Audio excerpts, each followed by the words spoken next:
Giraffes Can't Dance by Giles Andre.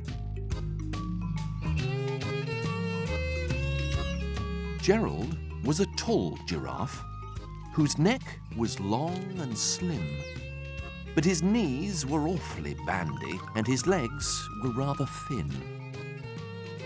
He was very good at standing still and munching shoots off trees, but when he tried to run around, he buckled at the knees.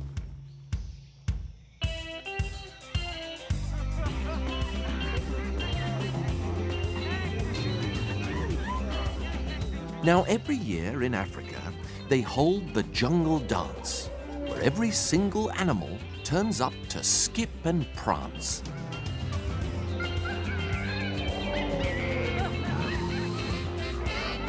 And this year, when the day arrived, poor Gerald felt so sad, because when it came to dancing, he was really very bad.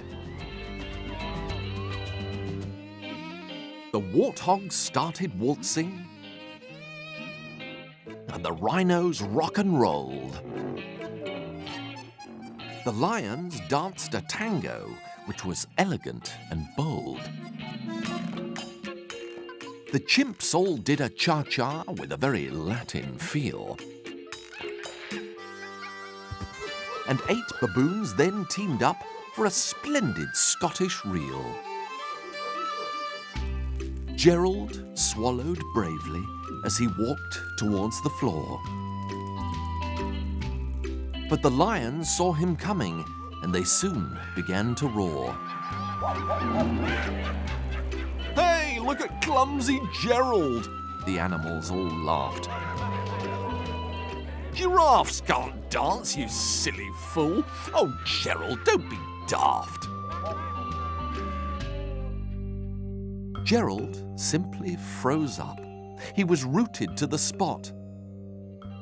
"They're right," he thought. "I'm useless. Oh, I feel like such a clot." So he crept off from the dance floor and he started walking home. He'd never felt so sad before, so sad and so alone.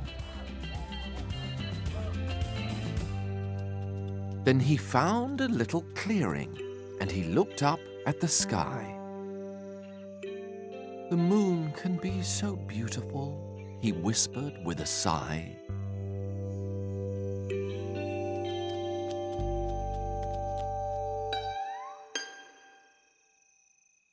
"Excuse me," coughed a cricket who'd seen Gerald earlier on.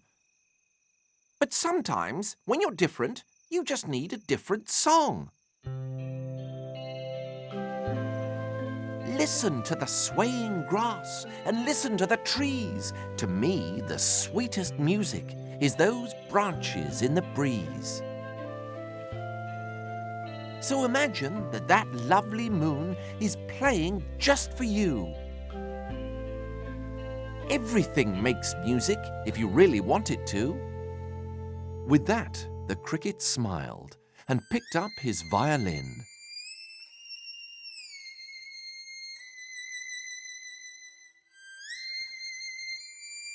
Then Gerald felt his body do the most amazing thing. His hooves had started shuffling, making circles on the ground. His neck was gently swaying, and his tail was swishing round. He threw his arms out sideways, and he swung them everywhere. Then he did a backward somersault and leapt up in the air.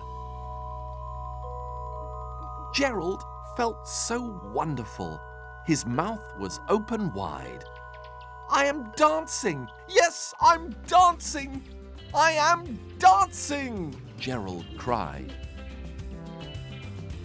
Then one by one, each animal who'd been there at the dance arrived while Gerald boogied on and watched him quite entranced.